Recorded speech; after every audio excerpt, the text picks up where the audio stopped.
Welcome guys to my unboxing and first look at the RAPOO E2700. It is a super slim keyboard with a touchpad right next to it, and it's about 5 mm deep. So in my opinion, I guess this is best used for like multimedia pieces where you have connected your laptop right next to maybe a big screen, and you can use it comfortably while sitting at your couch, and you don't have to worry about a separate mouse or anything. It's all in one. So getting the packaging open is a bit tough thanks to the plastic sort of box. I would have preferred to see something more durable like a cardboard box or something, as in my case it got beat up in shipping and was bent a little bit. So yeah, that's okay. Hey, now once we have the box open, we have branding all over the box. So of course we have the RAPOO logo, then the model number, then it shows that it is up to 10 meters compatible, the distance, 2 years warranty, and a nano receiver is included. Once we take a look at the back of the box, we have multi-touch and media control. So you can see if we can use 2 fingers to scroll, so no separate mouse wheel required. We have the plug and forget nano receivers, and of course reliable 2.4 GHz wireless connection. So in order to get the keyboard out, we have to open one more flap. So opening it, that is relatively easy, and the keyboard just comes out. So we will take a look at that in just a moment. For now, I'll keep it aside.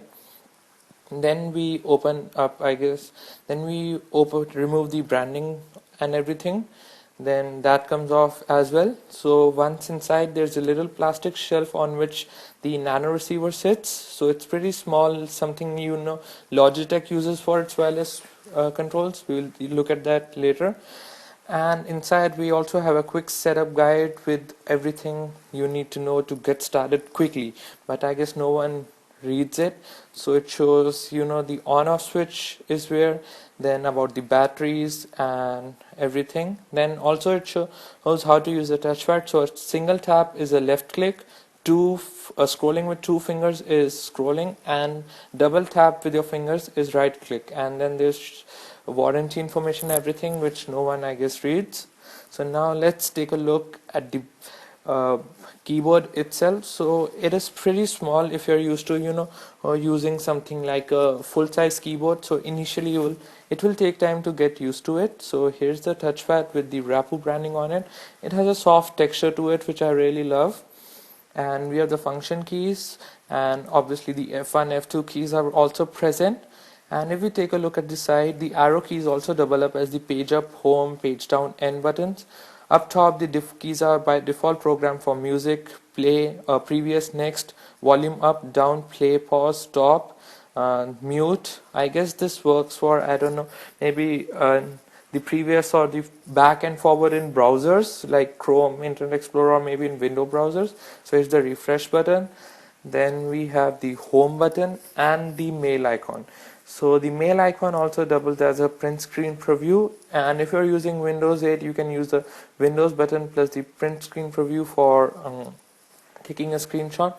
Now the keyboard is really slim, and if we take a look at the back side of it, it's all aluminium, and you can see it's a fingerprint magnet here. So you can see there's RAPOO branding, and on the bottom there is the model information and everything.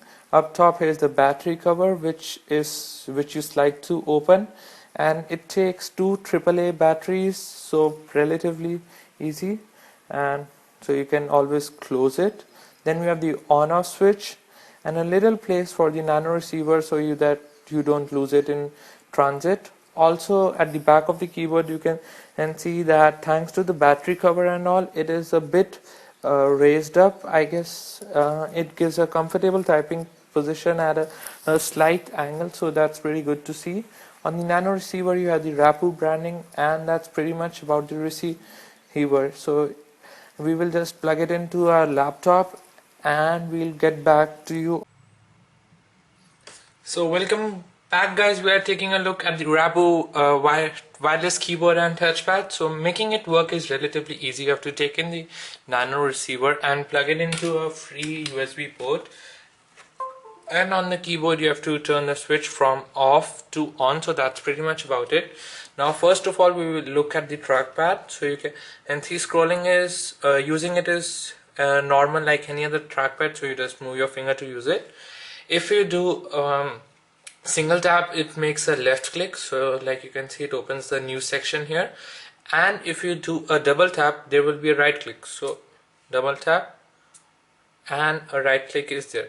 Now in order to scroll, you have to use two fingers and scroll like you are using a scroll wheel. So you can see if you do go down, it goes down, and if you go up, it goes up. It is contradictory to the Apple scrolling wheel.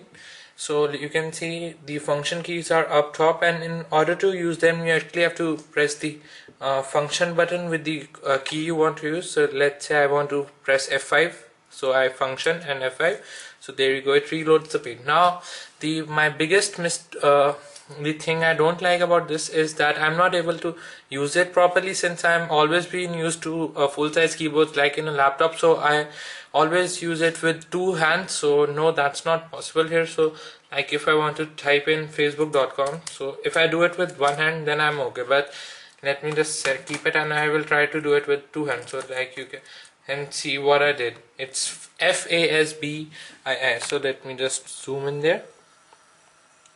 So you can see I typed it wrong. So it gets it will take time to get used to it, but what I would use it for is a media center PC. Like I said before, in order to control my media center PC, used to search for songs, music, movies and all.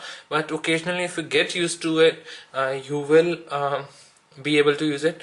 Now another thing is that I would have preferred if they included a full-size backspace key. You can see the backspace is like any other key, small circle, and also a long shift on the side.